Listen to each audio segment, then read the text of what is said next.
Phone tapping పై మాజీ మంత్రి ఎర్రబెల్లి కీలక వ్యాఖ్యలు చేశారు. ఎవరు అధికారంలో ఉన్నా పోలీసులే ఫోన్ ట్యాపింగ్ చేస్తారన్నారు.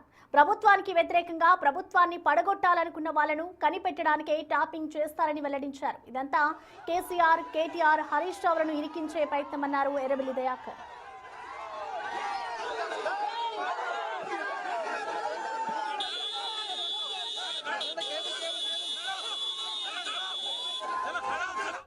ఏదైనా అవినీతి జరిగిందా? అది టెలిఫోన్ ఎవరి గవర్నమెంట్ ఉంటే వాళ్ళు పోలీసు వాళ్ళే చేస్తారు. అది ప్రభుత్వానికి వ్యతిరేకంగా ప్రభుత్వాన్ని బడగొట్టేటోళ్ళు కానీ ప్రజలను ఇబ్బంది పెట్టినట్టు ఎవడో తెలుసుకొని పోలీసు వాళ్ళే అది చేస్తారు.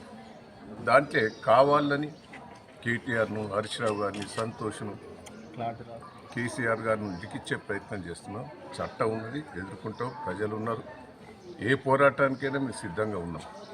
పోయి డైవర్షన్ పాలిటిక్స్ చేస్తున్నాం. కేసులు పెట్టడం, ఇబ్బంది పెట్టడం, ఇదంతా ప్రజల లోపల ఒక చర్చ పెడుతున్నాం.